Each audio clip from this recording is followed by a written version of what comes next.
मेरे से बकवास मत करो, हटो।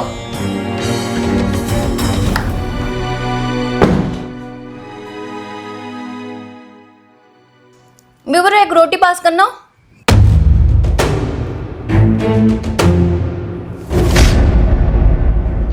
ये क्या तरीका है? तुमने मुझे रोटी फेंक के क्यों दी? तो क्या फर्क पड़ता है रूपा, तुम्हें तो रोटी खानी है ना। अब चाहे मैं फेंक के दूं या तुम्हारी प्लेट में रख के दूं, बात तो एक ही है। खाओ चुपचाप। लेकिन ये तो बदतमीजी हुई ना। अच्छा, रोटी फेंक के देना बदतमीजी होती है? पर अभी थोड़ी देर पहले जब मैं तुमसे ये बात कह रहा था, जो तुमने भिखारी के साथ किया, मैं उसके लिए तुम्हें डांट रहा था, तब तो तुम ये नहीं मान रही थी कि बदतमीजी होती है।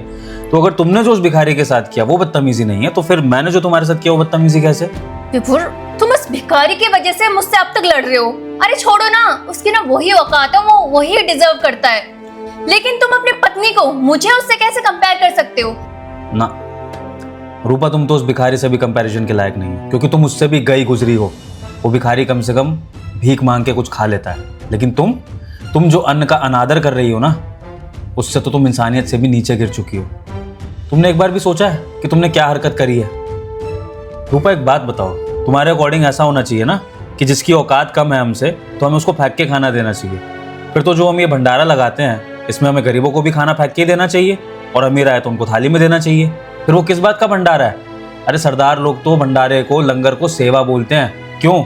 क्योंकि खाना खिलाने का मतलब ही होता है पुण्य का काम, सेवा का काम। और अन्न देवता की पूजा होती है खाने का सम्मान करना, जिसको तुम इस तरह से फेंक रही हो।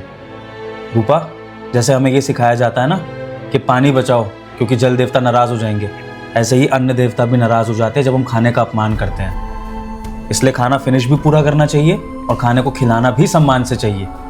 लेकिन तुम जैसी हो कि घमंड में चूरो क्योंकि आज हमारे अनाज के भंडार भरे हुए हैं। लेकिन एक बात याद रखना रूपा, राजा से रंग बनने में समय नहीं लगता। ये जो तुम घमंड दिखा रही हो, अगर ऐसे भिखारियों की बद्दुआ लगनी शुरू हो जाए ना रूपा, तो ये जितना भी हमारे पास अनाज है एक दिन सब खत्म हो जाएगा। और कोई बड़ी बात नहीं है, जैसे तुमने उस भिखारी को रोटी फेंक के मारी, कोई हमें रोटी फेंक के मारेगा, वो दिन भी आ सकते हैं हमारे।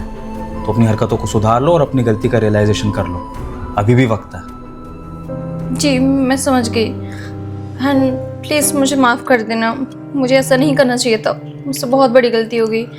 और हाँ, वो भिखारी मुझे मिले तो मैं उनसे भी माफ़ी मांग लूँगी और उनको ना अच्छे से खाना खिलाऊँगी, साफ़ सुथरा।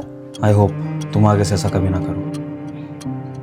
दोस्तों, अगर आपको हमारी वीडियो का ये संदेश अच्छा लगा हो तो हमारी इस वीडियो को लाइक करें, शेयर करें, और स्पेशली उन लोगों को ज़रूर दिखाएं जो खाने की इज्जत नहीं करते। Thank you.